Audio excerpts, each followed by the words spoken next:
about the guide which you should have on your table, so it might be useful to kind of pick one up to follow along. I'm going to be looking at what it is and how you can use it. So just to start with, just a little recap. So as both Ash and Susan said, we started by looking at family learning in prison programs, and we found that programs are really diverse and so are their outcomes. So we sort of started to speak to providers and look at what outcomes might come about as a result of family learning in prisons.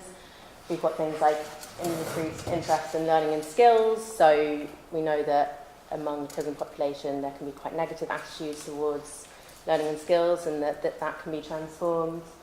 It can transform the experience for a child visiting prison. We know from the Lord Farmer report, that, you know, in the long run, increased family ties can contribute towards reducing reoffending, and that family learning is one way to do that. It can lead to, in some cases, for some courses, qualifications or accreditation for adult learners, which obviously might lead to employability outcomes. Parents more engaged in child schooling, literacy and numeracy, improved well-being for adults, improved relationship with children, and then building supportive peer relationships within groups, and all the rest. So don't worry, you don't have to read those all. It was kind of just for dramatic effect, to show that we're dealing with a lot of outcomes from different programs. So our task and our challenge was that we needed to create a set of tools that can be used to measure these outcomes consistently across family learning in prison programs, because as Ash said, there's been issues with just having small-scale interventions and, you know, needing to aggregate that data to show the impact of family learning in prisons. But at the same time, what we didn't want to do was just take a top-down approach and say everyone needs to measure these outcomes, because outcomes are different and programs are diverse, and providers should have the flexibility to be able to measure the outcomes that they think their programs produce. And the other challenge we were facing is that staff, you know, as Ash mentioned, it's not often that there'll be an external evaluation commissioned, or that there'll be someone that works in research within a provider team. So often it will be frontline staff who obviously know loads about the program, but maybe don't know loads about research and evaluation. So we wanted the tools to be easy to use and, as far as possible, not too labour intensive. So that's why we created a guidance document showing how to use them, which is what I'll take you through. So one of the first things we did, which I think is on the theory of change as well, is that we came up with some categories of outcomes that we thought could be kind of consistent across most programs. So those are things like family relationships. So most family learning programs are going to impact family relationships in some kind of way. Learning and skills outcomes, so that might be accredited learning, or it might be something like parenting skills, but we thought that was generally going to be an outcome from family learning. Impacts on well-being, that's pretty self-explanatory. Wider relationships, so that could be with peers on the course, with staff members, or just generally more pro-social behaviour. We thought that was something that speaking to providers comes out of family learning in prisons. And then in the long term, we're not saying that, you know, one short intervention has to contribute towards reoffending directly, but in the long term, this should all contribute towards reducing reoffending. So we thought that most of our outcomes could be categorised into these kind of wider domains. Right. So what we've done is we've created the tutor guidance document, which is what you've got in front of you. And within that, we've got core tools, which are in the annex and which I'll take you through, that have been designed to measure outcomes in each of those kind of broad domains. And there's some flexibility around that in terms of how you want to use them and whether you want to use them. There's some options for measuring wider outcomes. We've got some advice in there on things like consent and data ethics, data storage, analysis, presentation, things that you wouldn't necessarily know if you don't work in research, and we wanted to make it easy and simple to do that.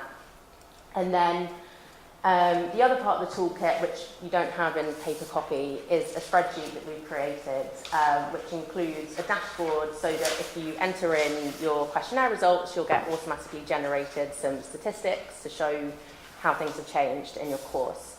So I'll take you through that as well on a slide deck But again, we did that just to make it as simple as possible and, you know, to take some of the burden off providers of having to do any kind of data analysis or anything like that. So if we start with the core data collection tools, these are some of the kind of principles that Ash mentioned. So we've got at least one tool for each of those categories that I had up before. And we've got a mixture of quantitative tools, so things that can be quantified into kind of statistics and numbers, and qualitative tools. And we've tried to do, where possible, data from multiple perspectives, and to make it flexible and broad enough to apply to most family learning programs, regardless of the specific activity or size. We've put some flexibilities in there that I'll go through as the presentation goes on. But, you know, for example, if it's a family learning day and it's a visit that lasts one day, you're not necessarily going to want to do a pre and post measure in the way that you might do if it was a 6-week course or a 3-week course. So there are some kind of flexibilities in there.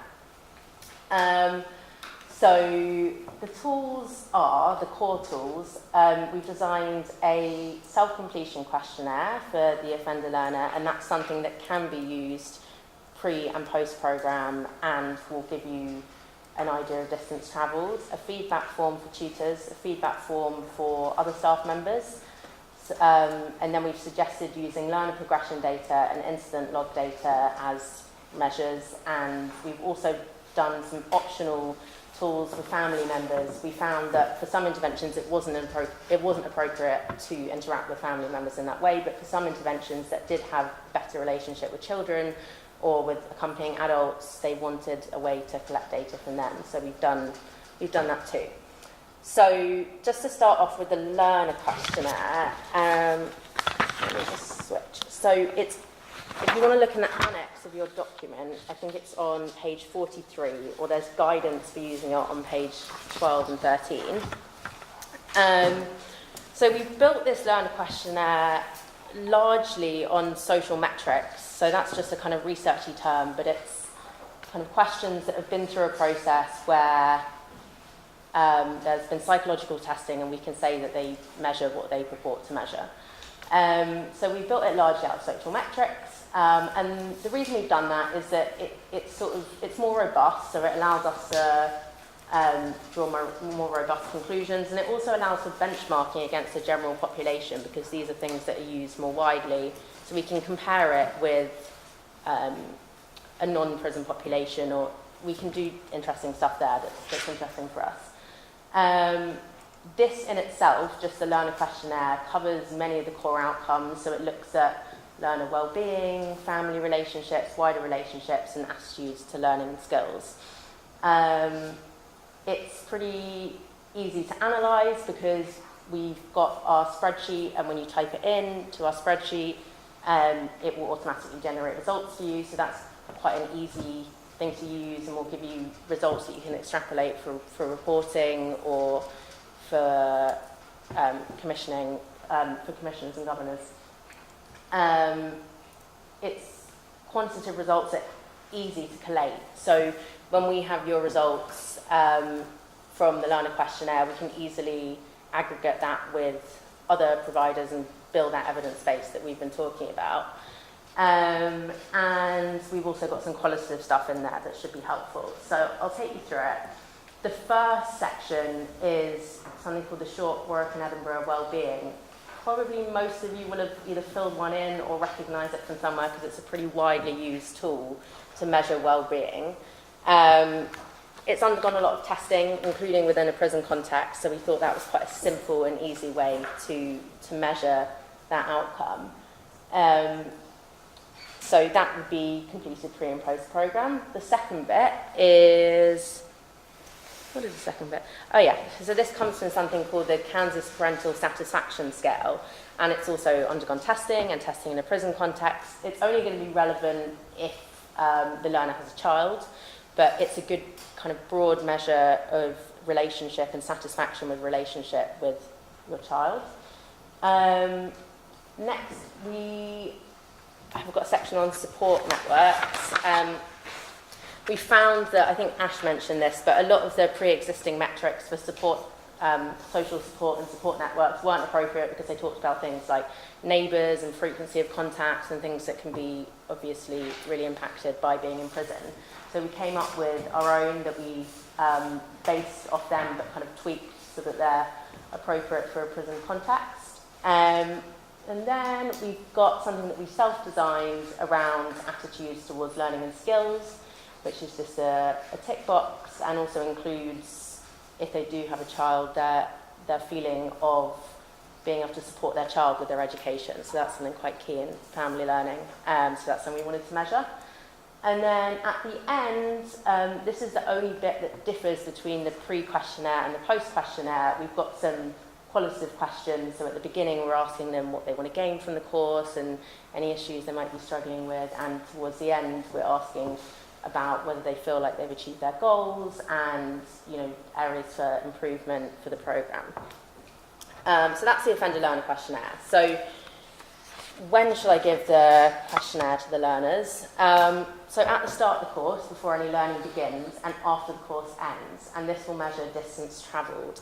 So the idea with that is that you're looking at change over time. So we know that family learning interventions happen within a kind of complex circumstances where there might be other interventions going on at the same time. So learners' starting points might be different, but by measuring before and after, we should be able to kind of isolate the impact of the family learning. And what we're looking at is the difference. So it doesn't matter if someone goes from very low well-being to slightly less low well-being, we're seeing an improvement there. So it's less about, it's about the difference between the pre and post. If the course is less than 1 week, however, we don't recommend doing it pre and post because we think it's just too smaller amount of time. So for something like a family learning day, you might want to do it after just to get a snapshot of your learners, but it's probably not worth using it pre and post. How should the learner complete the questionnaire? So if possible, with minimal input from the tutor or the provider staff, but where someone has learning disabilities or ESOL needs, they might need that support in order to fill it in. We've also got digital versions of this, so that if that's easier for anyone, we have that. And how should I explain the purpose of the questionnaire? I think this is really key, and this came up with a lot of the prisons and providers that we spoke to. It makes complete sense that learners that are within prison might be cautious about giving this information to you, particularly because it's personal information. And we had kind of difficulty here because we didn't want to make it intrusive. And if I think about previous iterations, they probably were too intrusive, and we've refined it and we've scaled it back so that as far as possible, it doesn't seem too intrusive, because particularly at the beginning of the course, before any learning start, before you've built a relationship with that person, it's difficult to ask these kind of questions. But at the same time, the outcomes that we're looking at are inherently personal, so we needed to ask some of these things. I think it's really important to explain the confidentiality, anonymity, and its limits to the learners, and also to let them know that participation is voluntary, so people can't be forced to participate in research or evaluation. So that is really important.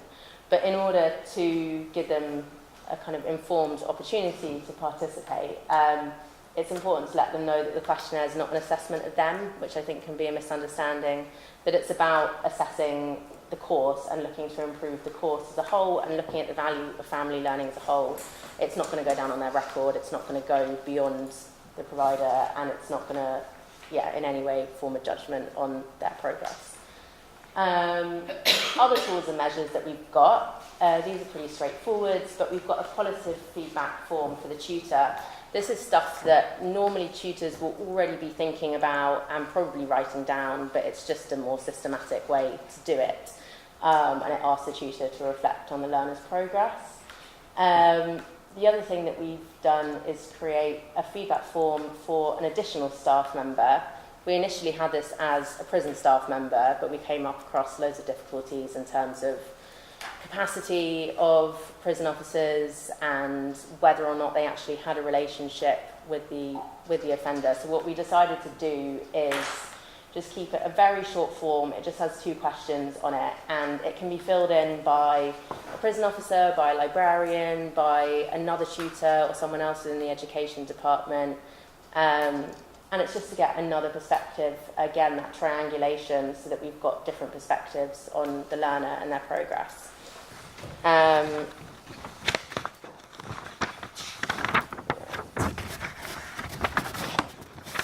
These are 2 other measures.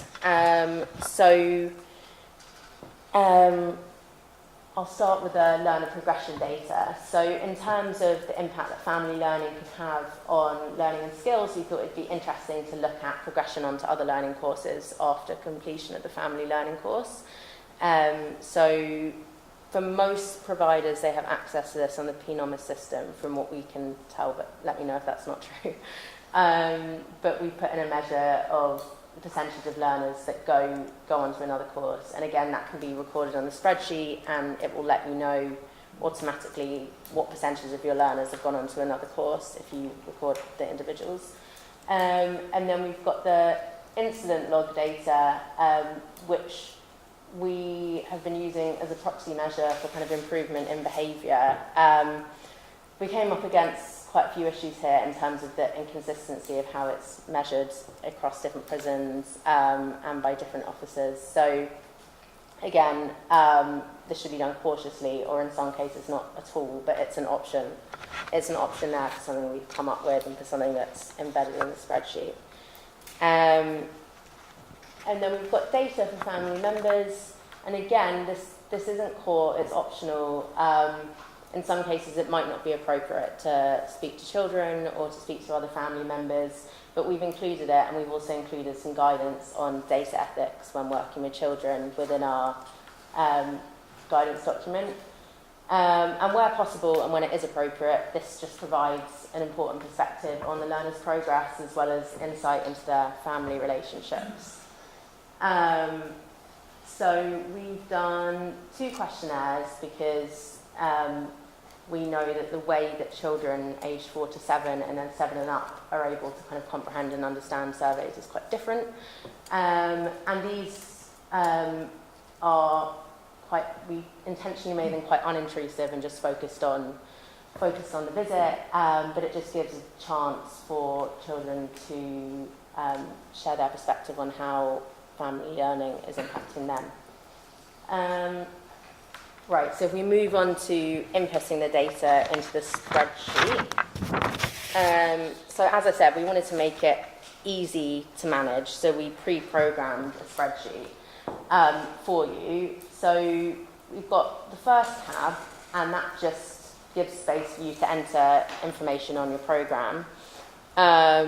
That's useful if you have multiple courses, and so you need multiple spreadsheets. And if we do have a kind of aggregate database, it would be useful to have, where's this data coming from? It's also useful because, I'll come on to this later, but we've included in our spreadsheet options for storing data for a later Ministry of Justice Data Lab submission if you want to make one, and you'll need this information for that. Then the most important tab is the participant data tab. So it's an anonymous tab. We've got learner ID numbers, so this data will be anonymous, so it won't be personal. And there's space for entering in some basic kind of socio-demographic stuff. We've got drop-down menus for that so that it's easy to use. And this just gives you an idea of who's on your course. And then we've got space for entering data from all the sources that I just mentioned, so all the different feedback forms, the questionnaire. I would say probably the most important things to enter are the quantitative ones, so the learner pre-course and post-course questionnaire, because that will come out in the results page, the incident log data, and the learner progression data. The qualitative stuff you can enter in there, and it's a good way to store your data. You might just want to pull out a few quotes that you want to save for reporting. It's not necessarily, you don't have to enter in everything, because we know that's quite labour intensive. And this is what will come out. So you'll get your quantitative statistics. So the first section of the questionnaire on well-being, you'll get an overall score for improvement in well-being. Same with parental satisfaction, social support networks. This is just fake data, by the way, that I entered. So as you'll see, it comes up green if there's a positive difference, and it comes up red if there's a negative difference. So for this fake data, it's come up with a kind of decrease in positive attitudes towards learning and skills, but that's just, it's not real. So, and we also come out with the percentage of people that go on to another course within 1 month, and the average number of incidents both pre and post program. So we all know that family learning is much more complex than just a set of numbers, and there's loads that can be done in terms of quotes and looking at the more qualitative data to try and kind of explain this and really bring to life the course, things like creating case studies. But this gives a pretty simple way to pull out kind of change over time in terms of these metrics. We've also got a tab for the Ministry of Justice Data Lab. The reason we've done this is when we spoke to people about measuring reoffending using the Data Lab, part of the issue was about storing the data over time. So you need to have a minimum of 60 learners in order to make a submission. Those can be accrued over time if it's the same course and you have a cohort of 10 every month. You can do it over 6 months, but you need to be able to store that data and make sure that you have everything they need. So as much as possible, data just transfers across from our participant data tab onto this tab. So you don't need to enter it in twice, but this also gives you a space to enter in the things that you need when you've got those people on your program, so that once you've got 60 learners, you can then make that submission. Does anyone not know what the Ministry of Justice Data Lab is? Okay, so what, I'm trying to think how to say this in non-researchy terms, but what the Ministry of Justice Data Lab does is looks at the 1 year post-release reoffending rate and compares that to a matched group that haven't been on your program. So it should be able to look at the impact of your program on reoffending. And some of the issues that providers have with it is that you need at least 60 learners. That's quite a large cohort. Most family learning programs are smaller than that. So we wanted to look at, okay, how can we help people to get up to those 60 learners so that they can make a submission? And one of the ways we thought to do that was just to integrate it into the spreadsheet that we've got so that you can kind of accrue that over time and then make a submission once you've got 60 learners. So yeah.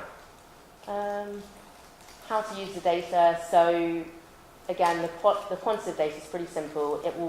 It's something that you can just extrapolate from the spreadsheet. So yeah, we just tried to cut that kind of workload from the providers by making that automatic. The qualitative data can be used to give more detailed insight into the program and into its impact. And you may want to use qualitative data to build case studies. That can be quite a good way of bringing the program to life and demonstrating that to commissioners and governors. And we've also provided some advice on secure storage and data protection with your data. So those are the kind of core things that we came up with. You don't have to use them all, but those are the things that we thought might be most relevant across the board. But what we wanted to do was acknowledge the fact that programs are different from each other and can be quite varied. So there might be outcomes for a literacy program that are to do with improved literacy skills that obviously you're not going to get from a parenting skills program or from an arts and crafts program necessarily. So what we did was add in some additional measures to capture outcomes and some other kind of suggested outcomes, and that sits in the back of our resource. I can't remember what page it is now. I think it's page 69, so it's Annex 11. And we've got a table there which just sets out, it's not meant to be comprehensive, but it's much more comprehensive than the core tools, a kind of different range of outcomes that might be more specific to your program. So we've got the outcome categories, and then we look at who changes, how do they change, and we've suggested some different tools and measures that you might want to use to capture that. So if we go through an example, so a provider works closely with offenders' children in the community as well as running a family learning program within the prison. They want to gain more extensive evidence of the impact of the program on child's attitudes towards learning. So they use the child questionnaire that we've given them, but they don't think that's enough because for their programme they think there's more of an impact there that they want to capture. So they could use the table, find that, and we've suggested doing a family interview, and we've also suggested feedback from the child's school, which we know there are loads of problems with, but in some cases that might be feasible and appropriate. So that's one example. I've got another example. A provider runs a parenting programme which includes family learning visits. They're writing an annual report on the programme for a governor commissioner. They use the core tools but feel they don't showcase the impact of the programme in full. And during visits, tutors have noticed a dramatic change in the way offenders interact with their children. So they use a table and they want to measure, they want to demonstrate the kind of change in the way that offenders and their children interact. They notice more purposeful play and different kind of learning embedded into their interaction. And so we've suggested different tools that you could use to measure that. So yeah, what I wanted to do, we can do questions first. There is a practice round where I'll hand out different kind of types of interventions and we look at how we could use the tools to measure them. Yeah. I've got a couple of questions. You said use the table. I couldn't really get how you use the table. So, okay. You go to the section, when you go back one slide, don't mind? You go to evidence of change, is that where you look? So what I would probably do is, say you've got an outcome and it's that you're noticing there's a change in the activities that families do together. I would look within the outcome domain, so it's obviously a family relationships outcome, so you'd probably look there and see if it's something we've got and if we've suggested measures for it, and if we have, we will have suggested kind of when to use them. Okay, and then when you go through this, so for example, the additional staff feedback is, a narrative. Are you saying that's only qualitative? You've not made it quantitative at all, as in you haven't made it like if it's positive or negative. So how many positive comments have been made, or how many negative comments have been made? No, we haven't. Is that something that you... No, I just thought that it's an easy way to see whether you tick the box to see if it's a positive comment. So I'm biased because I'm mainly a qualitative researcher. Quantitative results are great, and they're great for aggregation in particular. So it would be very difficult to aggregate qualitative feedback from all family learning prisons into one database to say this is what family learning does, because it's just more nuanced and more complex than that. But what qualitative stuff can do is really kind of contextualize and bring to life an intervention and just demonstrate the kind of complexity of it. So it might be that a learner's, on an individual level, like a learner's well-being has decreased. Well, when we put that into the aggregate kind of quantitative evidence base, it will kind of come out in the wash, like, there's individual drop-offs. But the kind of qualitative feedback can really kind of highlight the complexity of like why that might be. There might have been some external thing that intervened there. And so we've done the learner questionnaire as quantitative because it's probably, data from the learner themselves is probably the thing you most want to focus on. And that's, yes, Susan? I was just going to intervene, and say one of the reasons that we've done it qualitatively in terms of the staff observations, etc., is because we have got something that is not subjective, which is the incident raw data. So if you're saying that at the beginning and the end of a period, the number of incidents that were recorded over that time has lessened, and that's actually quite a powerful quantitative measure. So we didn't want to mess up. We didn't think we needed an extra quantitative measure for the staff perceptions, because that's actually much more difficult and much more subjective. But I think what we're looking at here in this toolkit is what Ash was talking about, is about triangulation. It's about looking at what information, what data can we get to strengthen our case for this has made a difference, and it comes from many different directions and many different forums. So I think what Ricky's saying now, that the qualitative is useful. It is useful, and it's useful in a different way, but not subject to the same quantitative analysis. Sorry. I'm going to pile in here as well. The other thing is the scale of it. So over a couple of years, you might have 60, 70 learners. You can do quantitative stuff with it. Over a couple of years, you might have 3, maybe 4 tutors living the course. Even if you can quantify that, you can't draw anything from it. So for that particular group, qualitative measures are much better. We've got the learning records, we've got the quant stuff from the learners themselves. Good. Question, thank you. Anyone else? We've also got the issue of churn with prisoners. Certainly, for our work, it's a massive issue. And for me, I think there's a lot of it, I think it's great. For me, there's something before you get to the point of having a group, giving them those questionnaires. It's the kind of how you get there. It's what goes before the recruitment into these programs. I was wondering if that so the way that I see this questionnaire working would be to wrap around the kind of family learning element. So I was wondering whether that kind of fit with what you were saying earlier around needing interventions before you get to that point, and whether for you it might be something that wouldn't come at the beginning of the intervention but might wrap around, for example, a parenting course that comes later on. Yeah, and I think it's understanding where individual prisoners are coming from. Yeah. I've got children's services, where we've got child protection, a lot of children in care proceedings, a lot of things like restraining orders and things, which is also quite complicated. And I think it's about kind of understanding where individuals are at in coming and what their expectations are coming to the programme as well. So I think it's about knowing your cohort almost before you get to the point of actually getting them into a room and getting them onto a course. But I say against that, you've also got quite churn. So we've got a lot of prisoners on remand who might engage very well with us, but very, very briefly, and they're gone. And that's quite an issue.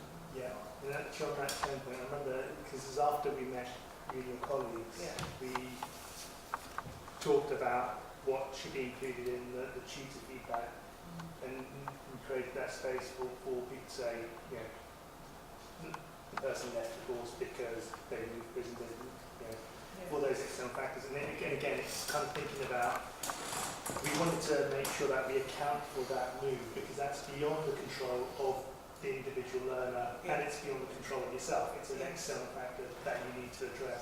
So we do want to capture it, and again, hopefully that the tutor feedback would be the way that you'd be able to at least start getting an idea of what the reasons why someone disengaged from the course is, and then or actually don't ever start, because I think sometimes we see people, it's not the right thing at this point in time to actually be in the room on a family themed course.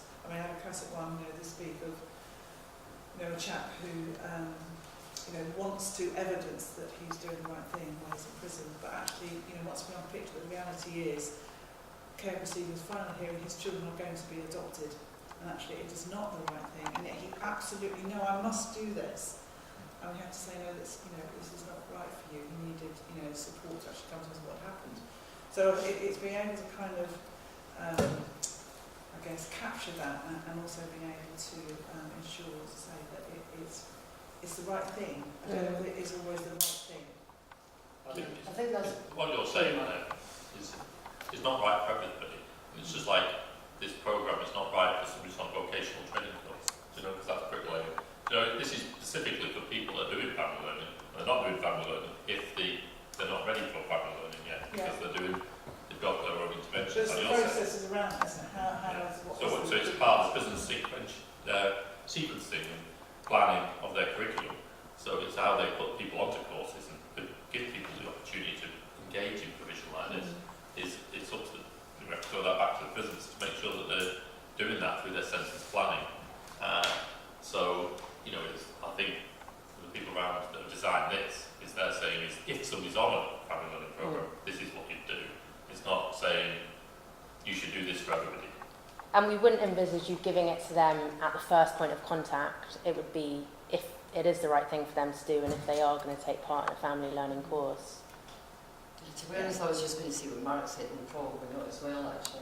I mean, if we were trying to make that tool something for everyone, then we'd be looking at how many people would like to do it, how many people actually go onto it, you know, all that kind of stuff. Now, as Mark says, there is a whole process from inside the prison, as you know, we're accepting people onto a family learning course in prison, and that's got lots of different considerations, much of which the tutors won't know about. So, what kind of restraining orders are there? Well, that's not appropriate for the AUB. What kind of offence was it? Is there detention, history of violence, etc., etc.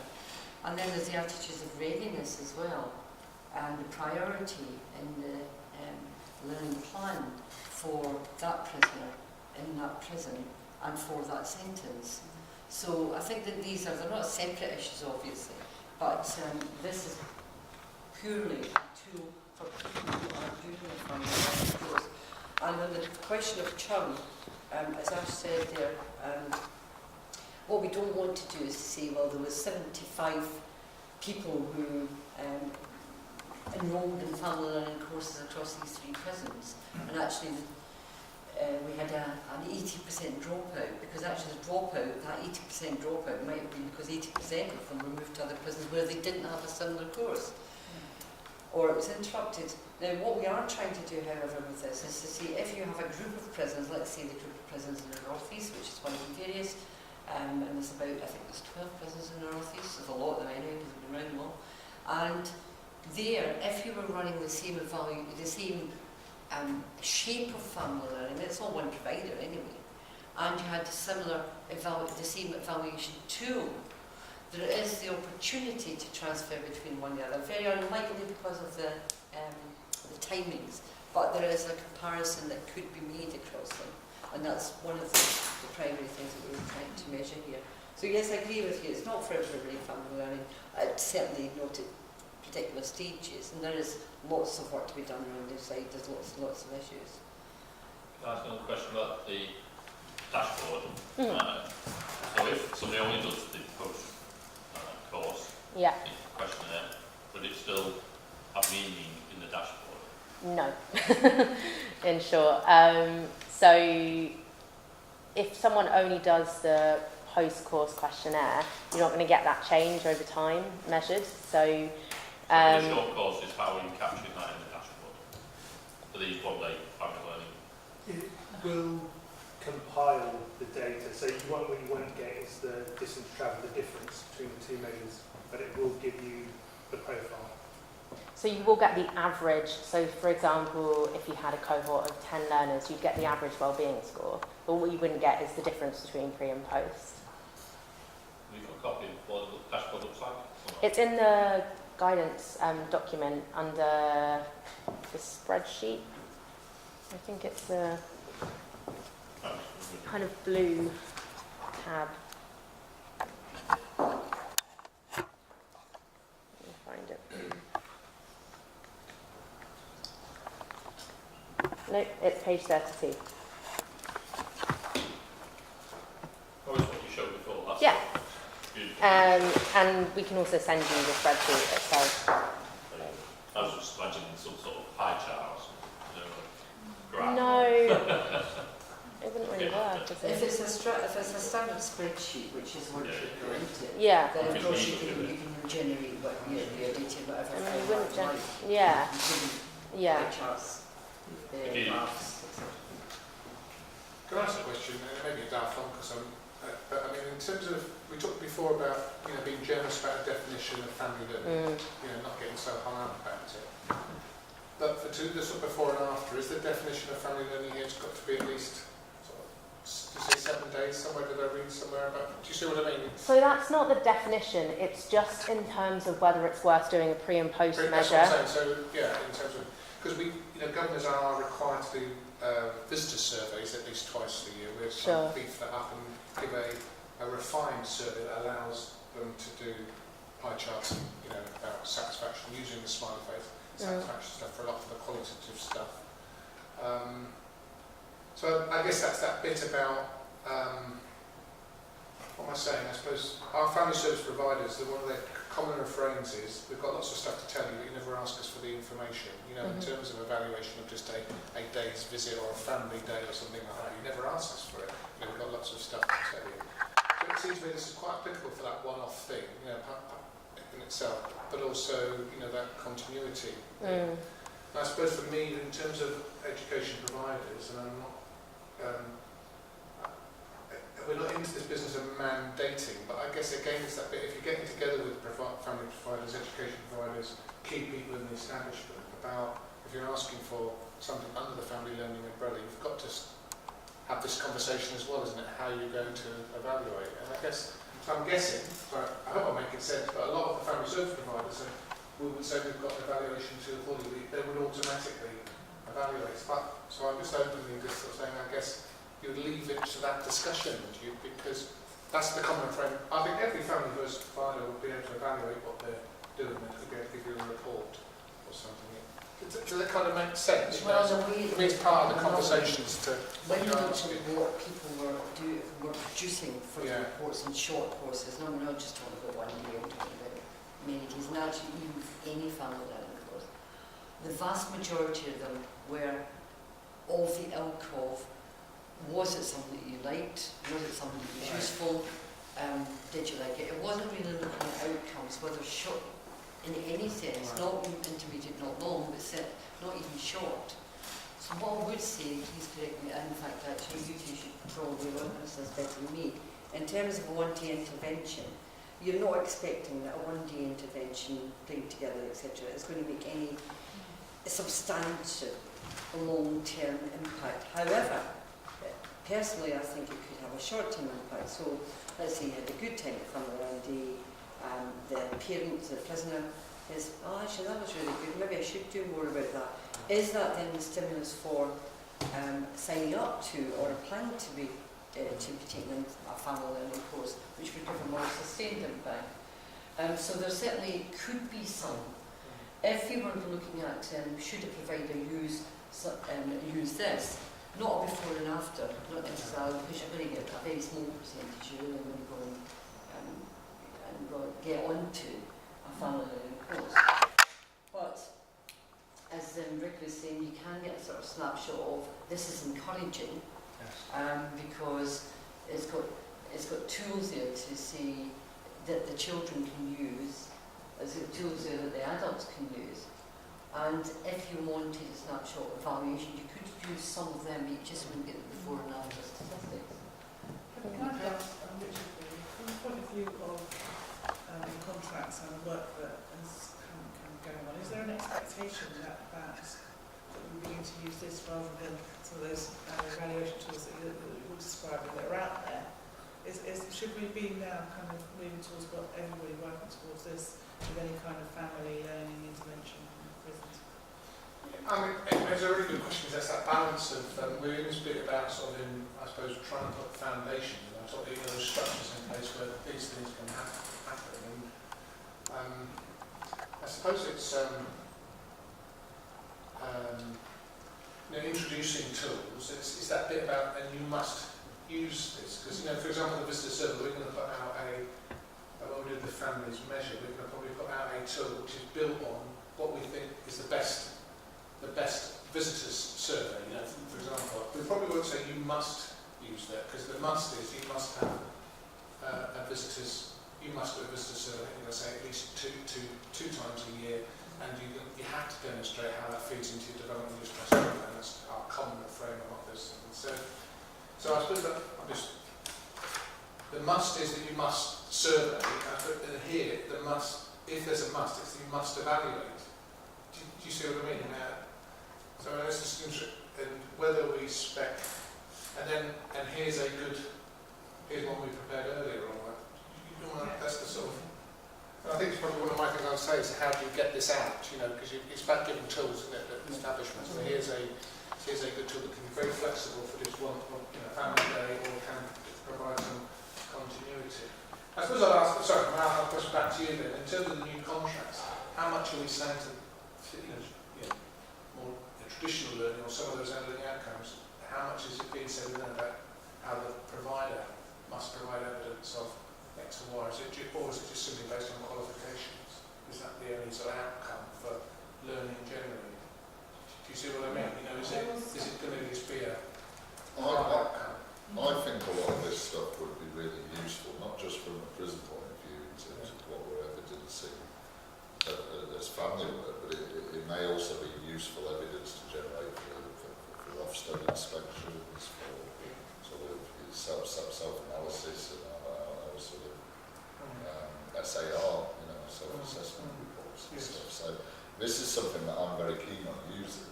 However, I could probably, maybe I'll see you at a break or at lunchtime or something. How do I actually access it? Yeah. How do I get my learners on to answer these questions so I can form that as part of Can I just say something about accessing it?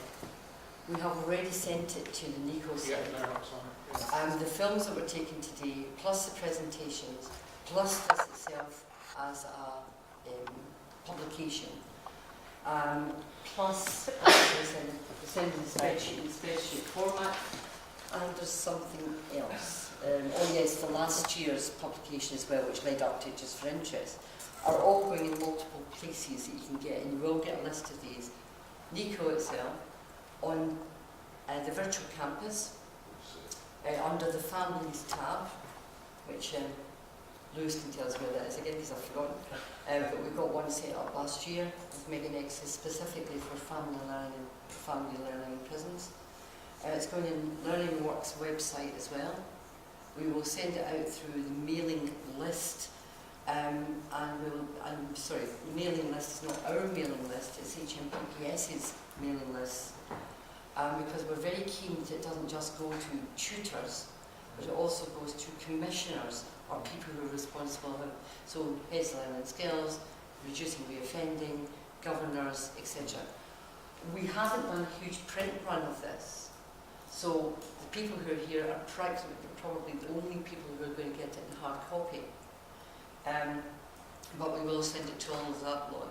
What we are saying today, however, is a special offer, I'm very good at this, is if you're here and you want more than one, that's fine, because I don't want to carry them back. But we're not going to do what we did with the last publication, which is sending around to every prison in England to 3 or 4 people. A, it's very expensive, and B, we found that we're not absolutely sure that it got to the right people. Anyway, so there's multiple channels. Does that make sense? And the films do have a purpose, so to put the context. So if you were doing, for example, a development day with staff, you could use snippets of the films, you could use stuff itself, and we're going to have some interviews afterwards. Mark? I think, excuse me, I think the idea of the output, and the gentleman just mentioned that is really useful. It's a really useful tool for something for us to capture for family learning, because there isn't a qualification-based outcome for a lot of the interventions we're doing, so like homework clubs, for example. Currently, we try and find an outcome, and we try and find our own. So, for example, one of the techniques we use is that we set people targets at the beginning of the course, and then at the end of the course, we measure whether they've achieved those targets, you know, and then we can then see whether there's been an outcome based on the provision that we've provided. So we always want to, like we said, we want to always capture evidence for Ofsted, for our own contracts, and for planning and curriculum to see whether things are worthwhile. So this is going to be really, really useful. My question back to you is, I can see you piloted it to create it, but have you piloted it now that it's been created? And have you got some outcome, like to say that it is actually being utilised in the way that we hope it's going to be utilised yet, or not? Well, the answer to that one, Mark, sorry, I'm just going to shout a bit. Sorry. Is, no, you're right, we haven't piloted, now it's been created. It was piloted at every stage, so every bit of it has been tested. But that's not the same as doing a sort of policy. What we would like to do is to go back to HMPPS and say, we have created this. What we would like to do is to pilot it, get some data and see how it works. and support prisons where required to be able to complete or to be able to customise the use of this tool for their own context, if you like. Whether or not HMPPS funds that, of course, or not, is out of my control, I'm afraid. I'm just going to do a lot. I think also what would be really interesting from our perspective is when we get that aggregate database to start to look and do some data analysis in terms of the impact of family learning in prisons, looking at different demographics, looking at different courses and how they work. That would contribute towards the kind of gap that we first identified at the outset of this project, which is that there isn't that aggregate data. Like I said before, we've been involved in helping you come up with the ideas and create the ideas and by answering questions at different points. But we are willing still to continue to try it out for you once you just need to push me a bit more. Can I just go back to Kerry's point about the level of some mandation compared to doing it on your own? My only observation on that is that I would very much lean towards more sort of youth providers or the prisons themselves adopting this voluntarily by seeing the value of it. I mean, it comes back, you can force people to collect data through commissioning practice, and it's done regularly. The problem with that is it then gets thrown into that tick box exercise. You don't get a visual on what the outcome is, and then that, if that's the case, the people collecting the data, in this case the tutors, are going to be really key to this. They're not going to see the value. They're not going to invest in it. They're just not going to spend a lot of time doing it. If you can get their support, if they feel part of that process, it will improve the data, and that improves your evidence. If you force people to do it, it just gets rushed, and the data you get is junk. Yeah. I would completely agree with Ash on that one, actually. I think what I'd be keen on, but of course I'm not HMPPS or even emoji, but what I'd be keen on is that people recognise that a shift towards outcome-based measurement is key to keeping going, to making your case, to satisfying Ofsted, to satisfying governors, quality improvement groups and so on, that what we did as a sector in the past is not necessarily the best way forward, which tended towards the less rigorous end of evaluation. Now, by that we don't mean that everyone's got to be quantitative, etc. What we're saying is this is a toolkit to help prisons to produce outcome-based results. It's by no manner of means the only approach, and in this one you'll notice there's lots of flexibility. So if I was doing, for example, a really, really specific course on family art, for example, what could be further from something which is vocationally based? Family art or family cooking. Could I use this? Yes, I could.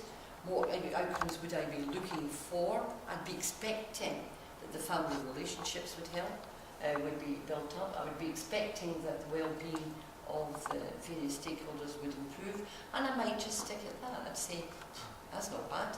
If I can show those two things, that's absolutely great. We're not expecting every course, at every point, for every stakeholder to show all these multiple benefits, because there's far too many of them.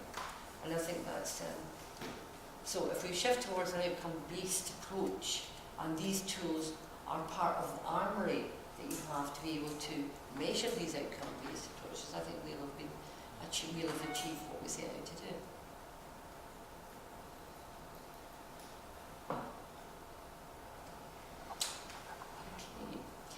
Okay. Right. Do you want to do your next class? Everyone? Oh, sorry. Yeah. In that case, then, let me just turn back to Mark again and ask if he can just summarise his thoughts. Richard. Sorry. It was starting off with bad being right. Yeah. Just a quick summary, if you wouldn't mind, towards the front end, please.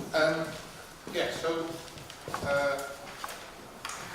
I think a couple of things. I mean, in terms of the role, and I sort of started off by talking about and the importance of structure to get things into place to sort of provide an enabling environment. So I think the things I'm taking out of this is, given that I'm families leader, we've talked about education in those two terms, there's definitely something for me we've got to take forward about giving more, creating a clearer conversation about what is family learning. We've said that it's a generous definition, but I definitely I've got to get out there, and part of my role in terms of linking with this side of the family sort of work is engaging on what is family learning, because I think there's some key people there.